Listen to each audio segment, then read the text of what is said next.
ఎక్కువగా కోడిపిల్లల్లో మనకి రొంపల కంప్లెయింట్లు కనపడుతూ ఉన్నప్పుడు, కొన్ని కొన్ని ఇంగ్లీష్ మెడిసిన్స్ వాటర్‌లో కలిపి ఇవ్వటం గాని, లేపోతే డైరెక్ట్‌గా వాడటం గాని చేస్తూ ఉంటారు.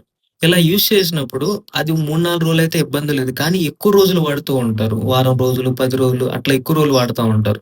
అలా యూజ్ చేసినప్పుడు ఆ మెడిసిన్స్ వాడినటువంటి కోడిపిల్లల్లో ఎక్కువగా కనిపించే కామన్ ప్రాబ్లమ్ ఏందంటే, కోడిపిల్ల రోజు రోజుకి షింక్ అయిపోతా ఉంటది.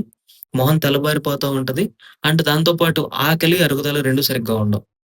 ఇలా జరగటానికి ఆ మెడిసిన్ వాడిన తర్వాత రీజన్స్ ఏందంటే, ఆ మెడిసిన్ యొక్క సైడ్ ఎఫెక్ట్స్‌లో మెయిన్‌గా గట్ ఫ్లోరా అనేది డ్యామేజ్ అవుతది. గట్ ఫ్లోరా అంటే ఇంటెస్టైన్స్ అంటే పేగులు కానుకొని సీకా అని 2 పీసుల్లాగా ఇలా ఒక ఆర్గాన్ ఉంటది.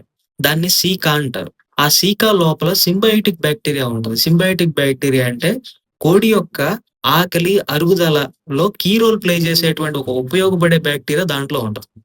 సో, ఆటోమేటిక్‌గా మనం యూజ్ చేసేటువంటి మెడిసిన్స్ వల్ల ఎక్కువ dosage, high usage, long term usage వల్ల ఆ గట్టి బాక్టీరియా డ్యామేజ్ అయిపోవటం వల్ల ఆకలవ్వదు. అరుగుదల సరిగ్గా ఉండదు.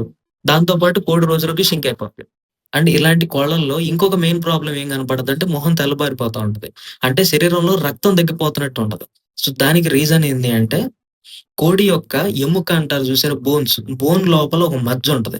ఎముక మజ్జ అని, మూలిగ అని అంటూ ఉంటారు. మన తెలుగు సాధారణమైన భాషలో ఎముక మజ్జ దాన్ని ఇంగ్లీష్‌లో బోన్ మ్యారో అంటారు. ఆ బోన్ మ్యారో అనేది ఆ ఎర్ర రక్త కణాలను ఉత్పత్తి సరిగ్గా చేయలేకపోవటం వల్ల హిమోగ్లోబిన్ పర్సెంటేజ్ తగ్గిపోద్ది.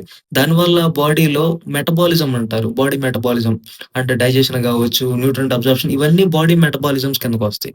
వీటినే జీవక్రియలు అంటారు. ఇవి నెమ్మదిస్తాయి. దానివల్ల ఆటోమేటిక్‌గా కోడి డ్యామేజ్ అయిపోతది. కోడి ఎండిపోతది. సో, కాబట్టి యాంటీబయాటిక్స్ ఎప్పుడన్నా యూజ్ చేసేటప్పుడు దానికంటూ లిమిట్ పీరియడ్ ఉంటది. దానికంటూ పర్టిక్యులర్ డోసేజ్‌లుంటాయి.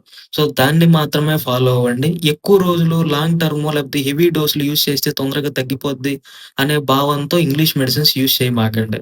దానివల్ల కోడి నష్టపోతది.